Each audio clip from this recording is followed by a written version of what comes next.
Year 6. Okay, so we're on to chapter 18 of Holes. Okay. The next morning, Mr. Sir marched the boys to another section of the lake, and each boy dug his own hole, 5 feet deep and 5 feet wide. Stanley was glad to be away from the big hole. At least now he knew just how much he had to dig for the day. And it was a relief not to have other shovels swinging past his face, or the warden hanging around. He dug his shovel into the dirt, then slowly turned to dump it into a pile. He had to make his turn smooth and slow. If he jerked too quickly, he felt a throbbing pain just above his neck where a zigzag shovel had hit him. That part of his head, between his neck and ear, was considerably swollen. There were no mirrors in camp, but he imagined he looked like he had a hard-boiled egg sticking out of him. The remainder of his body hardly hurt at all. His muscles had strengthened, and his hands were tough and calloused. He was still the slowest digger, but not all that much slower than Magnet. Less than 30 minutes after Magnet returned to camp, Stanley spat into his hole. After his shower, he put his dirty clothes in his crate and got out his box of stationery. He stayed in the tent to write the letter so Squid and the other boys wouldn't make fun of him for writing to his mother. Dear Mum and Dad, camp is hard, but challenging. We've been running obstacle courses and have to swim long distances on the lake. Tomorrow we learn...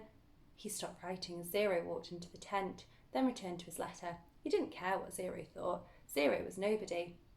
Tomorrow we learn to rock climb. I know that sounds scary, but don't worry. Zero was standing beside him now, watching him write. Stanley turned and felt his neck throb. I don't like it when you read over my shoulder, okay? Zero said nothing. Right, I'll be careful. It's not all fun and games here, but I think I'm getting a lot out of it. It builds character. The other boys... I don't know how, said Zero. What?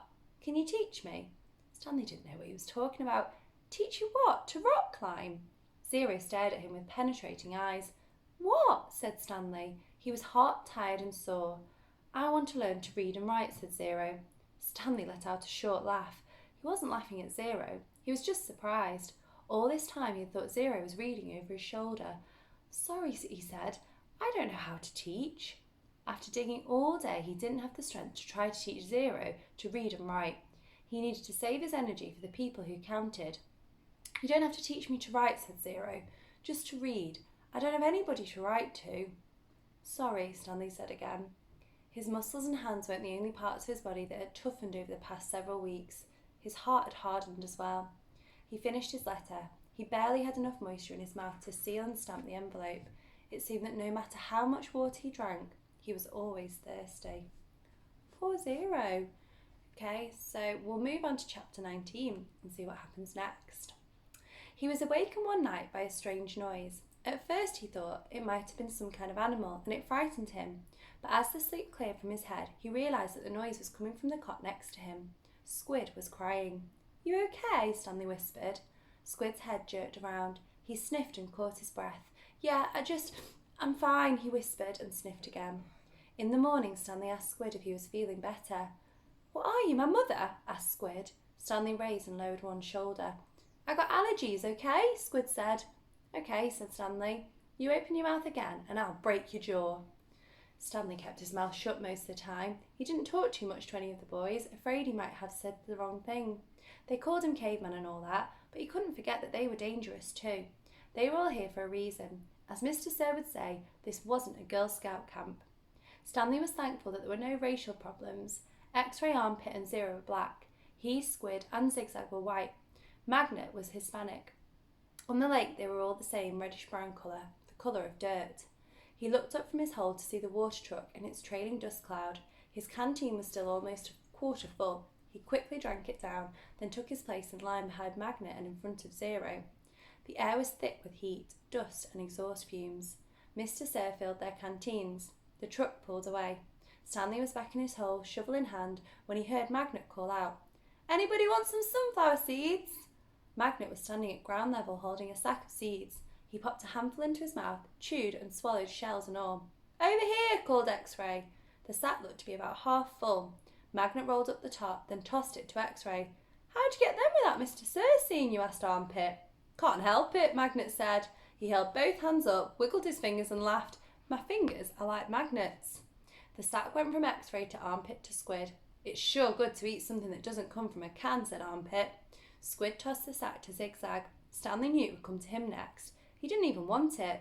From the moment Magnet shouted, Anybody wants some sunflower seeds, he knew there'd be trouble. Mr. Sir was sure to come back, and anyway, the salted shells would only make him thirsty. "Coming your way, caveman," said Zigzag. "Airmail and special delivery." It's unclear whether the seeds spilled before they got to Stanley or after he dropped the bag. It seemed to him that Zigzag hadn't rolled up the top before throwing it, and that was the reason he didn't catch it. But it all happened very fast.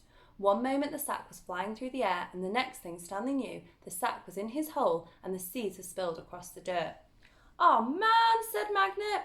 "Sorry," Stanley said as he tried to sweep the seeds back into the sack. "I don't want to eat dirt," said X-Ray. Stanley didn't know what to do. "The truck's coming," shouted Zigzag. Stanley looked up at the approaching dust cloud, then back down at the spilled seeds. He was in the wrong place at the wrong time. What else is new? He dug his shovel into his hole and tried to turn over the dirt and bury the seeds. What he should have done, he realised later, was knock one of his dirt piles back into his hole. But the idea of putting dirt into his hole was unthinkable. "Hello, Mr. Sir," said X-Ray. "Back so soon?" "Seems like you were just here," said Armpit. "Time flies when you're having fun," said Magnet. Stanley continued to turn the dirt over in his hole. "You Girl Scouts having a good time?" asked Mr. Sir. He moved from one hole to another. He kicked a dirt pile by Magnet's hole, then he moved towards Stanley. Stanley could see 2 seeds at the bottom of his hole. As he tried to cover them up, he unearthed a corner of the sack. "Well, what do you know, caveman?" said Mr. Sir, standing over him. "Looks like you found something." Stanley didn't know what to do. "Dig it out," Mr. Sir said. "We'll take it to the warden. Maybe she'll give you the rest of the day off." "It's not anything," Stanley muttered. "Let me be the judge of that," said Mr. Sir. Stanley reached down and pulled up the empty burlap sack. He tried to hand it to Mr. Sir, but he wouldn't take it. "So, tell me, caveman," said Mr. Sir, "how did my sack of sunflower seeds get in your hole?" "I stole it from the truck." "You did?" "Yes, Mr. Sir." "And what happened to all the sunflower seeds?" "I ate them." "By yourself?" "Yes, Mr. Sir." "Hey, caveman," shouted Armpit, "how come you didn't share any with us?" "That's cold, man," said X-Ray. "I thought you were our friend," said Magnet. Mr. Sir looked around from one boy to another, then back to Stanley. "We'll see what the warden has to say about this. Let's go."